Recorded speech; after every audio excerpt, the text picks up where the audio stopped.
పంచాయతీరాజ్ దినోత్సవం సందర్భంగా జీలుగుమిల్లి మండలం కామయ్యపాలెంలో గురువారం పంచాయతీ కార్యాలయం వద్ద గ్రామ సభ నిర్వహించడం జరిగింది.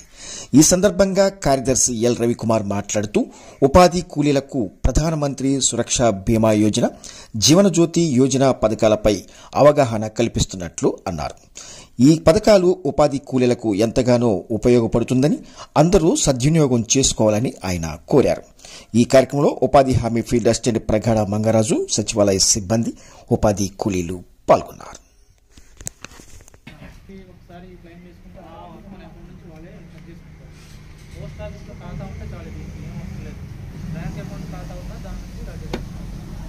సురక్ష బీమా యోజన అనేది దాదాపు 70 సంవత్సరాల వరకు కూడా ఉపయోగపడుతుంది. సంవత్సరానికి 20 రూపాయలే దీనికి మనం కట్టాల్సింది.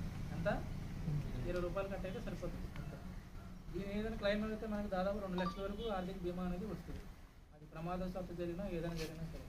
మన అలాగే ఒక చోట అలాగే ఒక ఆయన చనిపోయాడు, ఉపాధి హామీ చేస్తూ గుండె ఆగిపోయి హార్ట్ అటాక్ 2 lakhs వరకు అతని క్లెయిమ్ అనేది అయింది. అందుగురించి గవర్నమెంట్ మనకు ఆల్రెడీ వేసవికాలం ఎక్కువ అవుతుంది కాబట్టి మే నెలలో ఇలాంటి ప్రమాదాలు ఎక్కువ జరిగే అవకాశాలు ఉన్నాయి కాబట్టి దాని నిమిత్తం ఈ 2 ఇన్సూరెన్స్ పాలసీలు మీతో చేయించమంటున్నారు.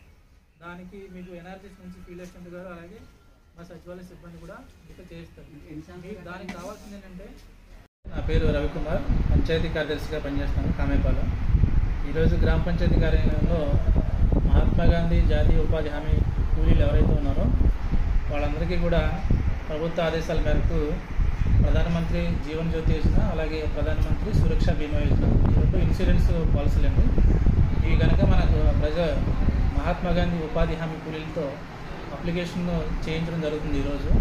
తద్వారా వాళ్ళకి భవిష్యత్తులో ఆ పని చేసే చోట ఏదైనా అపస్మారక స్థితిలో ఏదైనా ప్రమాదం జరిగినట్లయితే ప్రభుత్వం నుండి వాళ్ళకి ఆర్థిక భరోసా ఇచ్చే మంచి కార్యక్రమం నుండి దీనికి సంబంధించి వాళ్ళ దగ్గర నుంచి దరఖాస్తులు అనేవి స్వీకరించి వాళ్ళ యొక్క సంబంధిత బ్యాంకు అధికారులకి అలాగే పోస్టల్ డిపార్ట్మెంట్ అయితే పోస్టల్ డిపార్ట్మెంట్కి సదరు దరఖాస్తులు అనేవి పంపించడం జరుగుతుంది. ఈ కార్యక్రమంలో భాగంగా ప్రధానమంత్రి జీవనజ్యోతి బీమా యోజన అయితే ఒక సంవత్సరానికి 436 రూపాయలు చొప్పున వాళ్ళ యొక్క బ్యాంకు ఖాతా నుండి చెల్లించడం జరుగుతుంది. అలాగే సురక్ష బీమా యోజన అనేది సంవత్సరానికి 20 రూపాయలు మాత్రమే ప్రీమియం చెల్లించడం జరుగుతుంది. ఈ అవకాశాన్ని అందరూ కూడా సద్వినియోగం పరచుకోవాల్సిందిగా గ్రామ పంచాయతీ నుండి కోరడం జరుగుతుంది.